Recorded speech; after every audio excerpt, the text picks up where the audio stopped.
Aqui a fim de aprendermos a palavra de Deus, é o que nós vamos fazer hoje pela manhã. O tema desta manhã é o Deus que estabelece os seus próprios acordos.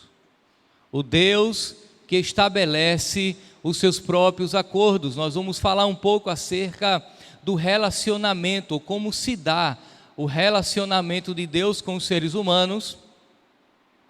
E nós vamos partir do texto de Abraão, mas antes eu quero fazer algumas considerações. Vamos orar ao Senhor mais uma vez? Aí onde você está, nós temos sempre orado nos momentos de exposição da palavra, pedindo a Deus que Ele possa falar aos nossos corações de maneira profunda, eficaz, a fim de transformar ou transformar-nos a seu modo, a imagem do seu Filho Jesus. É o que nós vamos fazer nesse momento. Oremos ao Senhor. Querido Deus, nós te louvamos por tua graça, Pai, porque tu és fiel e estás sempre conosco. Obrigado por tudo. Obrigado por este domingo, por esta manhã de domingo. Obrigado por estarmos aqui aprendendo a tua palavra. Abre o nosso entendimento para que possamos compreender de maneira viva, eficaz, salvadora, transformadora a tua palavra. Nós te louvamos, Senhor, em nome de Jesus, amém. O Deus que estabelece os seus próprios acordos é o tema de hoje pela manhã. Quando nós falamos em Deus se relacionando com os seres humanos, nós temos que entender que há vários modelos que tentam explicar como que esse relacionamento se dá. Um primeiro modelo, dentre vários, que eu poderia citar para vocês, o primeiro seria aquele modelo do avô manso, aquele velhinho de barbas brancas, que tem dificuldade, por exemplo, de repreender um filho, um neto, e que em alguma medida até colabora para a sua rebeldia, porque ele não tem a capacidade de repreendê-lo. Ele é complacente, conveniente. Ele é conivente com tudo aquilo que o filho faz. Algumas pessoas elas olham para Deus e percebem que Deus de fato é esse ancião de barbas brancas que não tem a capacidade de repreender ninguém. Isso é muito comum na mentalidade daquelas pessoas que não conhecem o verdadeiro evangelho. Elas se embriagam, se prostituem ou têm qualquer uma outra prática de pecado, na esperança de que no final Deus é tão cheio de amor, mas tão cheio de amor, que Ele é incapaz de ter em relação à sua criatura um ato de justiça, reprovando os seus atos falhos. Portanto, essa pessoa, ela se relaciona com Deus que é incapaz de reprovar um mau ato de sua parte. É aquele coração bondoso. Você já ouviu aquela pessoa que fez alguma coisa errada ou justificou o seu erro dizendo: poxa, mas eu também sou filho de Deus, eu posso, não é? A mãe fala para um filho, um amigo fala para o outro: rapaz, não saiu hoje à noite, tu já saiu ontem, ainda nem se recuperasse, ainda estás ainda com sinal de embriaguez, poxa, é feriado, é carnaval, afinal de contas, eu também sou filho de Deus. Essa pessoa se relaciona com Deus que é complacente, que olha tudo com a maior naturalidade e não tem a capacidade de repreendê-lo. Um outro modelo que é comum é o modelo que nós chamamos de deísmo. O que é que o deísmo diz? O deísmo aponta para uma característica de Deus e dá ênfase apenas a ela. Deus, segundo o deísmo, ele é totalmente transcendente. Ele é superior a todas as coisas. Ele é aquele que habita em luz inacessível, está acima de tudo e todos. E você pode perguntar: mas isso é correto? Claro que é. A grande questão é que Deus não está apenas distante, Ele também está próximo. Segundo o deísmo, Deus ele é tão distante, que eles comparam Deus mais ou menos como um relojoeiro. O relojoeiro, ele projetou e construiu o relógio, deu corda e permitiu que o relógio funcionasse sem nenhuma intervenção de quem o criou, sozinho. deu corda, deixou funcionando e o abandonou. Na perspectiva deísta, é mais ou menos isso que Deus fez com o universo. Ele construiu todo o universo, ele projetou todo o universo, ele deu corda no universo, pôs o universo para funcionar, mas agora não tem nenhuma participação no universo, ele não intervém. As coisas acontecem porque lá no início, o grande arquiteto do universo projetou, deu corda e permitiu que o universo funcione por ele mesmo. Dentro da perspectiva deísta, Deus não é imanente, ou seja, ele não se revela na história dos homens. Ele é totalmente transcendente. É uma parte da verdade. Porque a Bíblia diz que Deus é o Deus tanto de perto quanto de longe. É o Deus tanto de longe quanto de perto. A encarnação do próprio Cristo é uma prova disso. É Deus se manifestando no meio, ou na história dos homens. Deus não abandonou o universo, as próprias leis naturais, de maneira nenhuma. Nós servimos um Deus que é presente. É justamente isso que nós estamos estudando. A realidade divina, como Deus se manifesta na história dos homens. O deísmo caminha dentro dessa perspectiva. Há uma terceira perspectiva que eu quero compartilhar com vocês, que é a ideia da troca de favores. Isso é muito comum dentro do paganismo, das religiões pagãs. Eles entendem que a relação com Deus deve ser uma troca de favor. Geralmente o Deus do paganismo é um Deus que tem falhas, que tem necessidades, e essas necessidades elas devem ser supridas de alguma maneira. Logo, à medida em que eu supro a necessidade desta divindade, ele supre a minha necessidade. Por exemplo, se você fosse fazer uma viagem dentro do primeiro século da era cristã, de navio, por exemplo, porque era muito comum uma viagem mais longa, você ia pedir proteção a um deus, então você ia pedir proteção ao deus Netuno. E daí você ia lá no templo de Netuno, dava uma oferta para Netuno lhe proteger nessa longa viagem cruzando os mares. Se você fosse, por exemplo, ter uma oportunidade como esta que eu estou tendo, de palestrar, de pregar, de discursar, você ia lá no templo de Hermes, não é o templo de Emerson, tá? É o templo de Hermes. E daí você dava uma oferta a Hermes, que era o deus da retórica, da eloquência, da interpretação das palavras, e então, em retribuição, ele lhe abençoaria. Mas imagine que você não é um cidadão do primeiro século, você é um cidadão do século 21 e quer casar. Então você vai, não é, em busca do Santo Antônio, dá uma oferta a Santo Antônio, lhe faz uma promessa, bota o bichinho de cabeça para baixo, crendo, não é, que ele lhe trará um belo noivo que cruzará a esquina montado num cavalo branco, lhe estenderá a mão, naquela coisa bem, aqueles filmes românticos, meio melancólicos, né? Porque é assim que se revela a ideia da troca de favores dentro do paganismo. Agora imagine, raciocine comigo, que às vezes o meio evangélico, o cristão evangélico, não está muito distante disso. Principalmente dessa ideia pagã de dar para poder receber. Isso é muito comum em algumas igrejas, quando vão ensinar, por exemplo, a prática do dízimo como sendo um ponto importante do relacionamento do homem com Deus. Claro, é um ponto importante dessa relação do homem com Deus, contudo em uma disposição de adoração, não de barganha. Nós não ofertamos, nós não dizimamos para ter de Deus aquilo que temos exigido dele, porque Deus não tem necessidades. Deus ele é absoluto. Se nós adorarmos a Deus, a nossa adoração não vai fazer com que Deus seja mais Deus do que ele é. Ele não pode ser acrescentado em nada, ele é absoluto. Ao passo que se eu não adorá-lo, Deus não vai ser menos Deus porque eu não o adorei. A minha adoração ou a ausência da minha adoração não altera nada em Deus, ele é absolutamente Deus.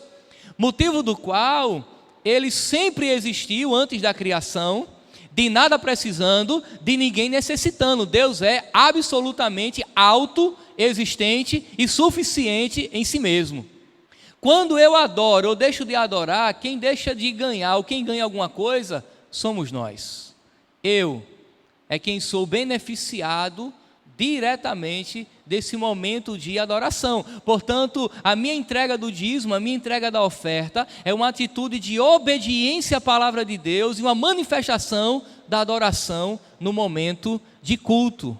Por isso que isso é tão importante. Mas dentro do paganismo, as ofertas é uma tentativa de manipular a divindade nessa relação. Nós não manipulamos a Deus. A nossa relação não é de manipular a Deus. Eu quero convidar você a abrir a sua Bíblia lá em Atos dos Apóstolos, capítulo 17, verso 24, para você entender. Atos, capítulo 17, verso 24 e 25, olha só o que diz.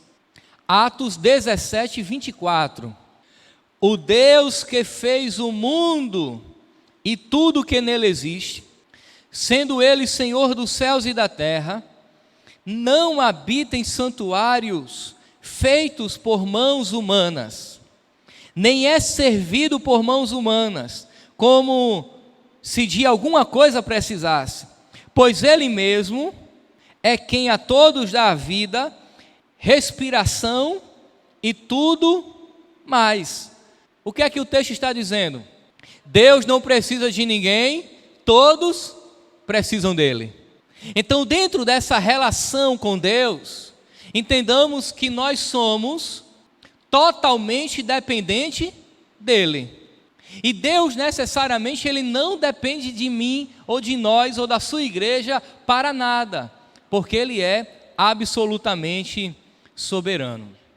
Dependendo de como ele é feito, com certeza. Porque tem alguns votos que é totalmente sem sentido, não tem fundamento nenhum, e às vezes está dentro da barganha sim. Seria uma tentativa de convencer Deus de fazer algo em meu favor. Caso você faça, eu prometo fazer isso, não é? A gente pode tentar melhorar em um outro momento a ideia do voto, principalmente dentro da perspectiva do Novo Testamento. Os votos eram muito comuns na perspectiva do Antigo Testamento. E é necessário compreender como ele se revela no Novo Testamento, uma vez que as ocorrências de votos a Deus não são tantas assim, não é? A gente precisa tentar compreender como que seria essa realidade de um voto a Deus na disposição do Novo Testamento. Isso aí é pano para as mangas em outro momento. Olha só o que acontece agora. Dentro dessa relação com Deus, nós vamos entender que é Deus quem estabelece os seus próprios acordos. É Deus quem toma a iniciativa de vir em busca dos seres humanos. É Deus quem estabelece o relacionamento. Por que eu estou dizendo que é Deus quem toma a iniciativa de relacionar-se com os homens, em uma disposição diferente destas que eu já lhe citei? Porque o homem agora é um pecador. Nós estudamos o domingo passado, o capítulo 3 de Gênesis, exaustivamente, estudamos até em 2 turnos, né? Houve de manhã e à noite também, mas eu quero lhe chamar a atenção um detalhe. Desde o capítulo 3 até o capítulo 11 do Gênesis, nós temos a queda e o desenvolvimento do pecado. Nós não temos tempo aqui agora, iríamos precisar de um mapa geográfico dos tempos bíblicos para eu lhe explicar melhor o que eu vou lhe dizer, mas preste atenção. Quando Adão e Eva eles são expulsos do Éden ou do paraíso, o paraíso agora é o paraíso perdido, porque eles foram expulsos por conta do pecado. À medida em que eles vão se distanciando do Éden, eles estão também se distanciando de Deus, porque era no Éden que Deus manifestava a sua glória. Mas o curioso é que, à medida em que eles vão peregrinando e formando povos e as famílias vão crescendo, eles vão geograficamente caminhando sempre para distante do Éden. À medida em que eles vão se desenvolvendo, à medida em que o pecado vai se alastrando, eles vão caminhando geograficamente sempre para longe do Éden. O que é que teologicamente a geografia bíblica aponta? Que quanto mais o homem se envolve com o pecado, mais distante ele está da glória de Deus, da adoração, da sua relação com Deus. Quando chega no capítulo 6, a coisa está tão absurda que Deus se entristece e diz: vou eliminar a raça humana da face da terra. E daí você vê, por exemplo, isso acontecendo no dilúvio, porém Deus, de maneira misericordiosa, preserva a família de Noé. Mas logo as águas baixam e fica claro que a família de Noé também é descendente de Adão, e o pecado permanece naquela família e desenvolve-se do mesmo jeito. Noé planta uma vinha, colhe as uvas, faz um vinho muito do bom, bebe demais, se embriaga. Um dos seus filhos, chamado Cã, vê a sua nudez, ele considera aquilo inadmissível e amaldiçoa o neto Canaã, porque amaldiçoando Canaã, a vergonha viria sobre o pai que viu a sua nudez, Cã. Lá na frente o homem está com o coração absurdamente soberbo, e então quer fazer o seu nome notório, famoso sobre todos, e faz a famosa torre de Babel. Descumprindo os propósitos de Deus, o homem se aglomera num lugar só, contudo o propósito de Deus é que eles se espalhem, povoem a terra. Deus então confunde as línguas, e daí você percebe que o pecado vai alcançando níveis cada vez mais absurdos. Do capítulo 3 até o final do capítulo 11, até a metade do capítulo 11, o texto revela a queda e o desenvolvimento do pecado. Mas uma coisa, glória a Deus, acontece no capítulo 12, e de maneira positiva agora. A ideia é que no capítulo 12, Deus chama o homem chamado Abraão, e daí acontece uma coisa bacana, não é? Abraão é chamado por Deus, e quando ele é chamado por Deus, as peregrinações de Abraão vai ser justamente no sentido contrário. É por isso que o texto diz que Abraão ia caminhando sempre em direção ao Neguebe. Ou seja, quando o homem peca, ele sai fugindo do Éden. Quando Deus chama Abraão, Abraão vai peregrinando, retornando geograficamente onde era o jardim do Éden. O que é que o texto está dizendo? É que Deus agora, a partir de Abraão, está colocando em prática um plano para resolver o problema do pecado e trazer o homem novamente a uma relação pessoal com ele. Porque você sabe que a partir de Abraão vem Isaac, Jacó, e depois vem as 12 tribos. Das 12 tribos tem uma chamada Judá. Da tribo de Judá tem uma família, a família de Jessé. E da família de Jessé nasce um rapaz chamado Davi. E da raiz de Davi virá o Messias. Perceba então como Deus ele vai estabelecendo o seu relacionamento com os seres humanos. Perceba que assim como o homem foge de Deus, Deus vem em busca do homem. É sempre Deus quem toma a iniciativa em firmar um relacionamento com Deus. Agora preste atenção. Essa relação de Deus com os homens é o que nós chamamos de relação de aliança. É um acordo, é um relacionamento de aliança. Deus firma uma aliança com os seres humanos.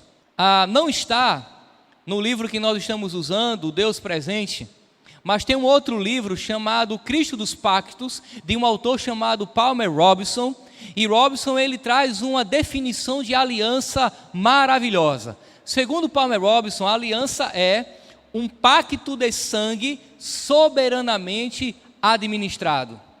Ele diz que quando Deus entra em uma relação de aliança com as criaturas ou com os seres humanos, ele leva essa relação até as últimas consequências, seja para a vida ou seja para a morte.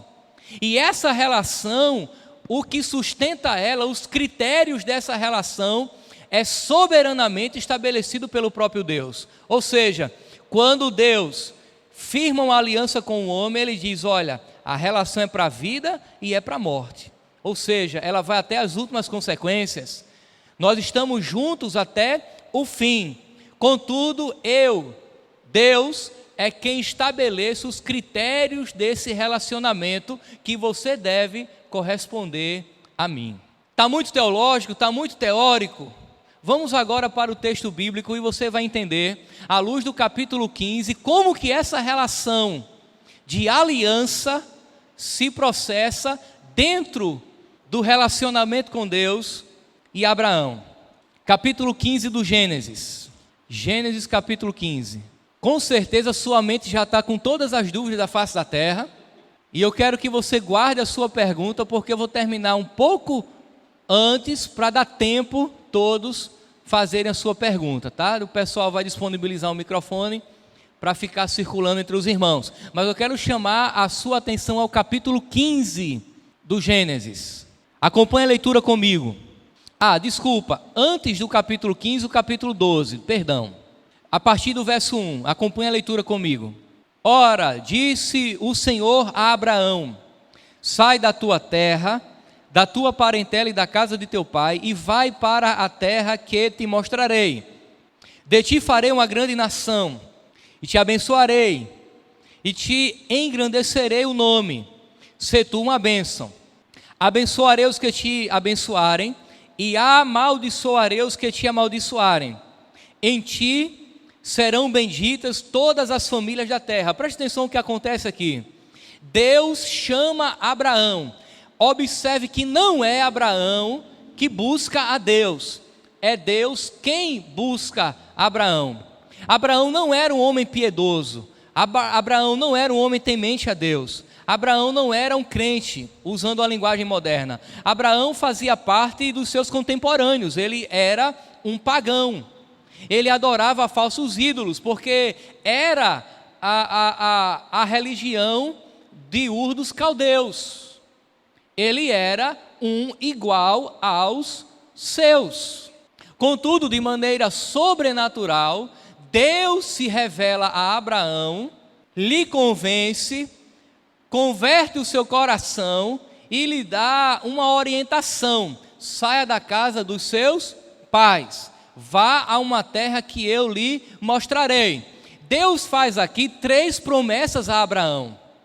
Faz promessa de posteridade, ou seja, de filhos, de família, ok? Deus faz uma promessa de possessão de terra, de posse. Você vai para uma terra que eu lhe mostrarei. E Deus faz uma promessa de segurança: amaldiçoarei quem te amaldiçoar e abençoarei quem te abençoar. E isso acontece quando ele chega no Egito e sai com riquezas, e o Egito é abençoado com a misericórdia de Deus, porque por ali Abraão passou. Perceba que Deus faz promessas a Abraão de filhos, faz promessa de possessão de terra e faz promessa de segurança. Quando nós chegamos no capítulo 15, nós temos o firmamento desta aliança. Agora nós vamos lá para o capítulo 15.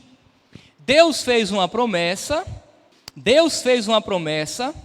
e agora Abraão vai perguntar a Deus: Senhor, tudo aquilo que o Senhor me prometeu, quando que vai se dar essas coisas? Vai acontecer mesmo? Olha só, Deus fez uma promessa e agora Abraão está perguntando se de fato aquilo que Deus prometeu vai acontecer. A resposta de Deus a Abraão é espetacular, fantástica. Vamos ler o texto. Depois destes acontecimentos, veio a palavra do Senhor a Abrão. Preste atenção, o nome dele vai ser mudado para Abraão um pouco mais na frente. Então eu vou usar Abraão o tempo todo, para a gente não não travar a língua, Abraão, Abraão, Abraão, Abraão, ok? Perceba que aqui, Abraão já está avançado em idade, não é? E ainda não viu o cumprimento da promessa que Deus lhe fez lá no capítulo 12, ok? Depois destes acontecimentos, veio a palavra do Senhor a Abrão, ou Abraão, numa visão e disse: não temas, Abrão, eu sou o teu escudo e o teu galardão será sobremodo grande. Respondeu Abrão: Senhor Deus, que me haverás de dar se continuo sem filhos? E o herdeiro da minha casa é o Damasceno Eliezer. Olha só, Senhor, o Senhor me prometeu, mas até agora nada. A única figura que tem na minha casa é o Damasceno Eliezer. O que é que acontece aqui agora? Abraão está apresentando diante de Deus uma possibilidade cultural. Quando um casal não tinha filhos, eles poderiam, por exemplo, por meio de uma espécie de adoção, processo de adoção na época, deixar todas as suas posses para uma outra pessoa, de preferência aquele rapaz que era mais próximo da família, uma espécie de empregado da casa, mas que era tratado como filho. Olha, o único que eu tenho na minha casa é o Damasceno Eliezer, eu não tenho filhos. Disse mais Abrão, lá no verso 3, a mim não me concedeste descendência, e o servo nascido na minha casa será o meu herdeiro. No caso aqui, o Damasceno Eliezer. A isto respondeu logo o Senhor, dizendo: não será este o teu herdeiro, mas aquele que será gerado de ti será o teu herdeiro. Então conduziu-o até fora e disse: olha para o céu e conta as estrelas, se é que o podes. E lhe disse: será assim a tua posteridade. Ele creu no Senhor, e isso lhe foi imputado para a justiça. Disse-lhe mais: eu sou o Senhor, que te tirei de Ur dos Caldeus, para dar-te por herança esta terra. Perguntou-lhe Abrão: Senhor Deus, como saberei que hei de possuí-la? Perceba que Abraão ainda está questionando. Abraão quer uma prova, se de fato aquilo vai acontecer ou não. Verso 7. Disse-lhe mais, verso 9. Respondeu-lhe: toma-lhe uma novilha. Aqui já é a resposta de Deus. Toma-lhe uma novilha, uma cabra, um cordeiro, cada qual de 3 anos, uma rola e um pombinho. Ele, tomando todos estes animais, partiu-os pelo meio e lhe pôs em ordem as metades, uma defronte das outras, e não partiu as aves. As aves de rapina desciam sobre os cadáveres, porém Abraão as enxotava. Olha que coisa interessante, essa é a resposta de Deus. Deus está dizendo: Abraão, você vai saber que eu vou cumprir tudo aquilo que eu te prometi, entrando em um relacionamento de aliança comigo. Vamos fazer um pacto agora. Eu faço uma aliança com você, eu firmo um acordo com você nesse exato momento, penhorando a minha palavra e a mim mesmo, que eu vou cumprir aquilo que eu te prometi. Agora você precisa entender como que era esse pacto para poder interpretar o texto. Deus está fazendo algo conhecidíssimo de Abraão. Não é algo inusitado no sentido de que Abraão tomou conhecimento daquele ritual agora, não. Os reis da antiguidade, eles firmavam pactos e acordos com um cerimonial semelhante. Como é que acontecia? Quando um rei ia firmar um acordo com outro rei, uma autoridade com a outra autoridade, eles cortavam animais em pedaços, colocavam um de frente com o outro, davam as mãos, pronunciavam o acordo, cruzavam os pedaços dos animais de mãos dadas. Ao final eles diziam: quem quebrar o acordo, aconteça o mesmo. Ou seja, quem quebrar o acordo deve ser despedaçado. Ou seja, naquele momento eles firmavam uma aliança de sangue, tanto para a vida quanto para a morte. Temos um acordo, quem quebrar esse acordo será cortado. ao meio e despedaçado como foi despedaçado esses animais. Abraão, portanto, colocou os animais de um lado e do outro. De repente as aves de rapina vieram comer e ele enxotava. Quais eram as partes daquele acordo? Era um acordo entre Deus e Abraão. Agora uma coisa interessante acontece. Por quê? Porque os dois, Deus e Abraão, deveriam cruzar aqueles animais, invocando sobre si a maldição da aliança. Qual é a maldição da aliança? Quem quebrar será morto.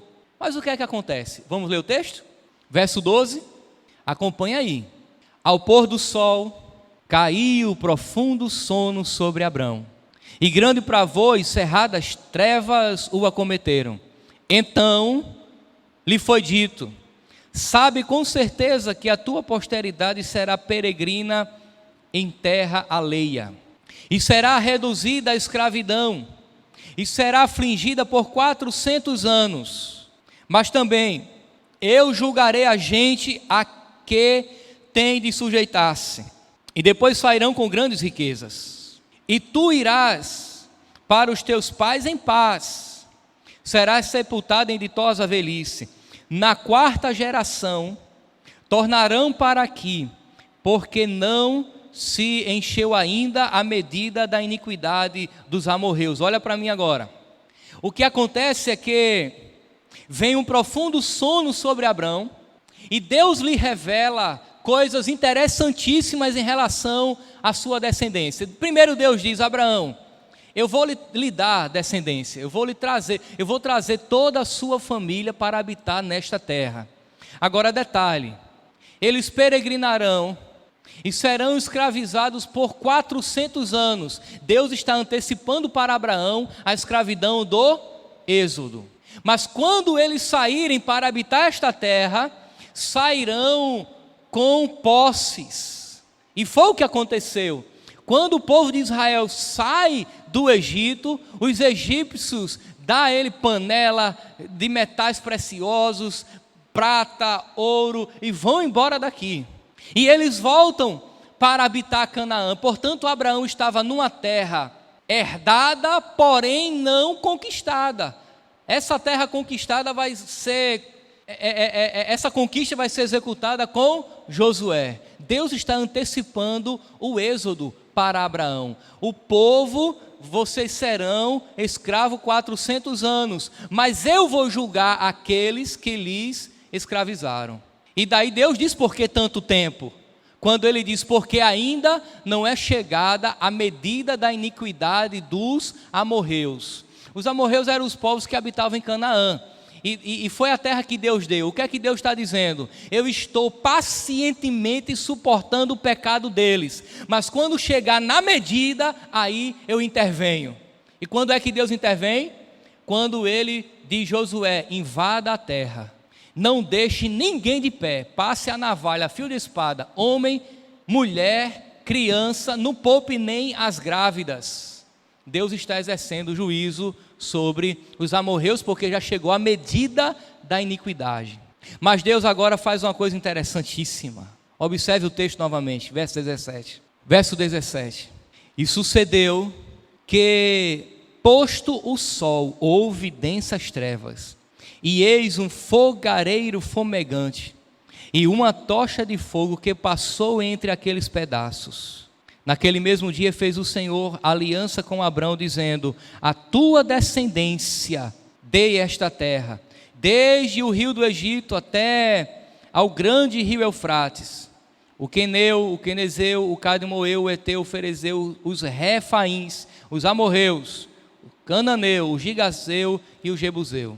Pois bem, Abraão está dormindo. Deus revela algo em sonho, mas de repente o texto diz que entre aqueles pedaços de animais, presta bem atenção, olha para cá, entre aqueles pedaços de animais, um fogareiro fumegante cruza. Ora, a aliança não era entre Deus e Abraão, os dois não tinham que passar de mãos dadas, invocando sobre si a maldição da aliança, dizendo que quem descumprir deveria ser morto? Ora, se Deus fizesse Abraão cruzar aqueles pedaços, Abraão quebraria a aliança. Porque Abraão pecou, Isaque pecou, Jacó pecou, e todos os descendentes pecaram, de maneira que Abraão não cruza os pedaços dos animais. Quem cruza os animais? O próprio Deus. Em uma manifestação divina chamada de teofania, ele cruza e diz a Abraão: Abraão, eu assumo a responsabilidade do acordo que hoje eu firmo contigo, e se eu quebrar, que morra eu, não você.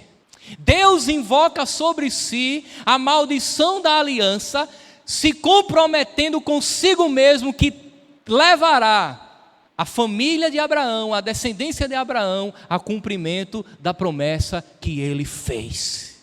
Logo, nessa relação de Deus com o homem, é Deus quem toma a iniciativa e é Deus quem estabelece os princípios a serem obedecidos.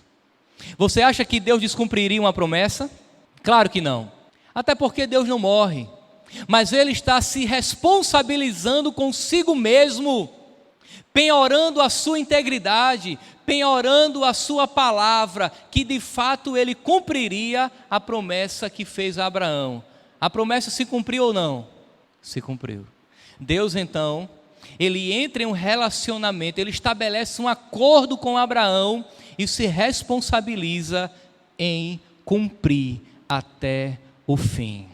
É Deus quem toma a iniciativa na sua relação com os homens.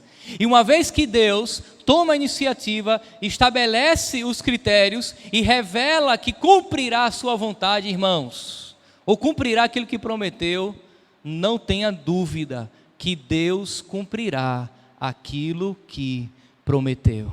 Ele não é homem para que minta, nem filho do homem para que se arrependa. Quando Deus promete uma coisa, Ele se compromete consigo mesmo. Ele penhora o seu nome. Ele coloca sob maldição a sua própria pessoa. Porque se a promessa ou o cumprimento dela estivesse firmado em Abraão, daria errado. Daria errado. Contudo, Abraão deveria corresponder a esta aliança: se tu uma bênção, anda na minha presença e ser perfeito. Ser perfeito ali é seja reto. Mas há uma coisa a mais, e eu quero lhe chamar a atenção agora ao capítulo 17, verso 1. Capítulo 12, Deus fez uma promessa. Capítulo 15, Deus firmou uma aliança se comprometendo em cumprir com aquela promessa. O capítulo 17 agora, essa aliança, ela recebe um selo, que nós chamamos de circuncisão. Vamos lá para o capítulo 17, verso 1. Quando atingiu Abraão a idade de 99 anos, apareceu-lhe o Senhor, ele disse: eu sou o Deus Todo-Poderoso, anda na minha presença e sê perfeito. Farei uma aliança entre mim e ti, e te multiplicarei extraordinariamente. Prostrou-se Abrão, com o rosto em terra, e Deus lhe falou: quanto a mim será contigo a minha aliança, serás paz de numerosas nações. Perceba que Deus está sempre ratificando aquilo que havia prometido no capítulo 12.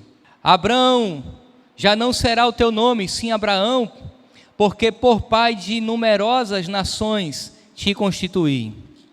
Far-te-ei fecundo extraordinariamente, te farei nações, e reis procederão de ti. Estabelecerei a minha aliança entre mim e ti, e a tua descendência no decurso das tuas gerações, aliança perpétua, para ser o teu Deus e a tua descendência.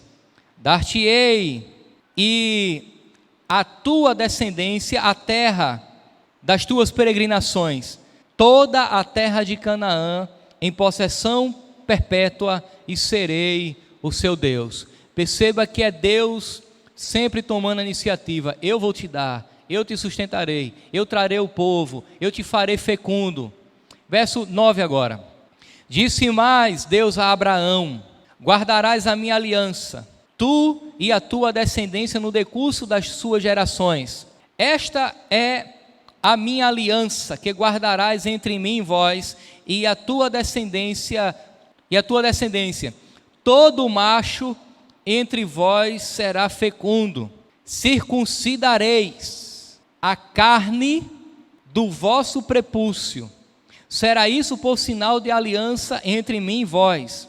O que tem 8 dias será circuncidado entre vós, todo macho nas vossas gerações, tanto escravo nascido em casa, como comprado a qualquer estrangeiro que não for da tua estirpe. Com efeito, será circuncidado o nascido em tua casa e o comprado por dinheiro. A minha aliança estará na vossa carne e será aliança perpétua. O incircunciso, que não for circuncidado na carne do prepúcio, essa vida será eliminada do seu povo. Quebrou a minha aliança. Preste atenção agora que o texto exige inúmeras explicações. Deus firmou aquela aliança com Abraão, cruzou entre os pedaços dos animais e se comprometeu com ele. Deus está comprometido consigo mesmo e deixa claro que está disposto a sofrer as maldições da aliança caso ele não cumpra. Mas é claro que ele vai cumprir. Mas no capítulo 17 ele reitera as suas promessas a Abraão, mais uma vez, e sela aquela aliança por meio da circuncisão.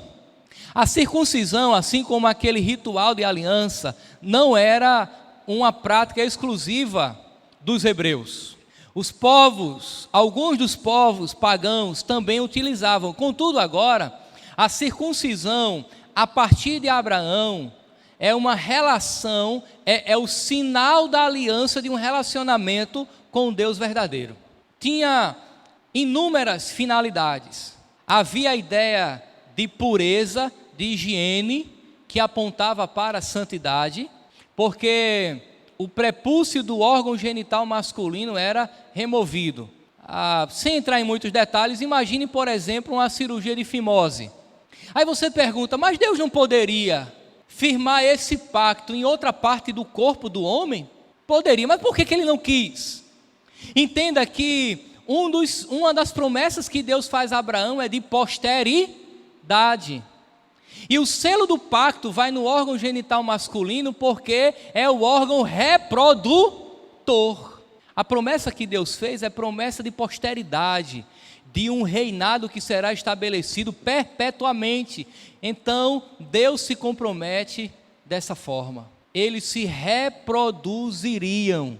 O sinal e a aliança se confundem aqui no capítulo 17, porque Deus diz que o selo também é a aliança. Portanto, quem tem um selo está em aliança, quem não tem um selo está fora da aliança. Todos da casa, todo homem da casa deveria ser circuncidado. Todo nascido, ao 8º dia, deveria ser circuncidado. Este critério que Deus estabelece em Abraão, no capítulo 17, vai ser ratificado lá na lei de Moisés. Entra na lei de Moisés. E todo hebreu era circuncidado. Eu quero chamar a sua atenção agora para 2 pontos aplicativos. Como que a gente pode aplicar toda essa realidade, toda essa complicação teológica às nossas vidas.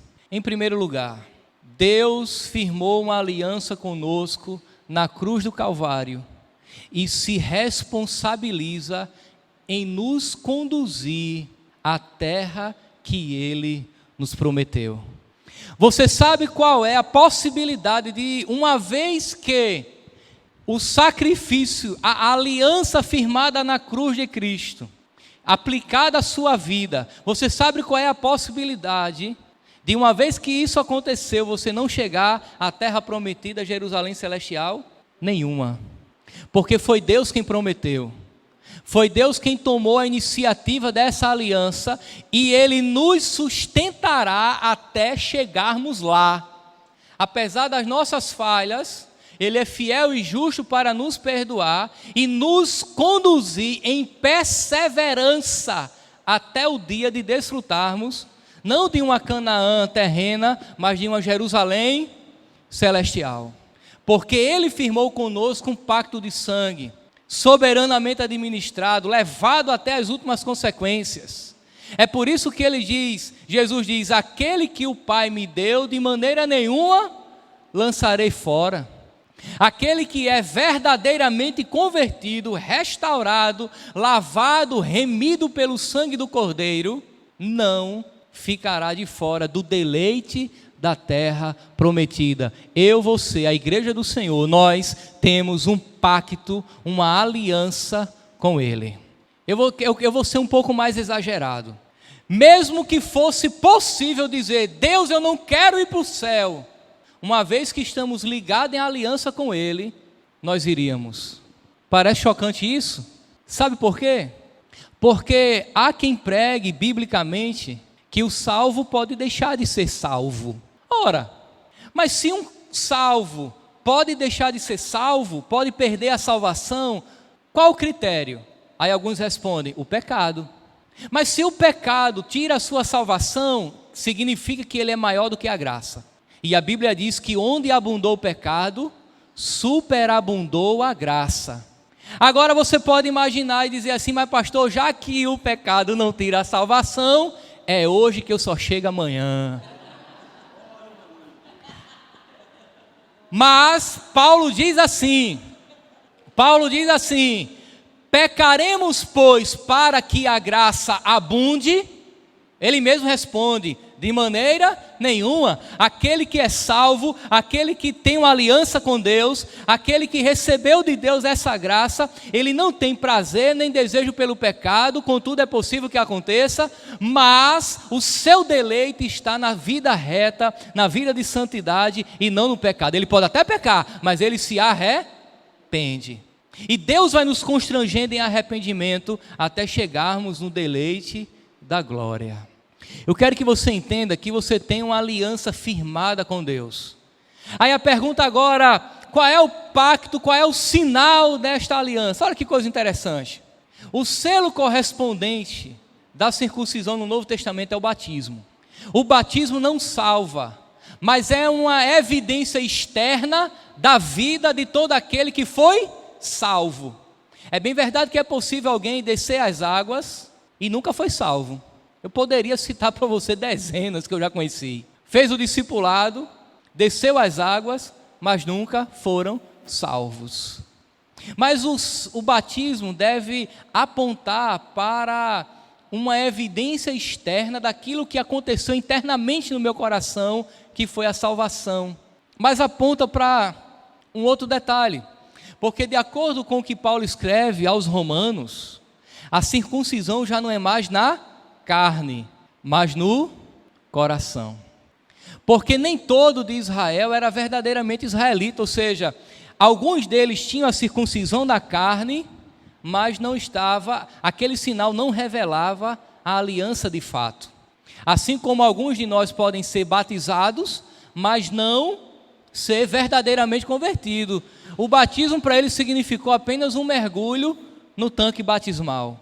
É por isso que Paulo diz que na nova aliança a circuncisão é no coração. O verdadeiro crente tem a marca da aliança no coração, na sua alma. E essa marca, irmãos, não pode ser removida.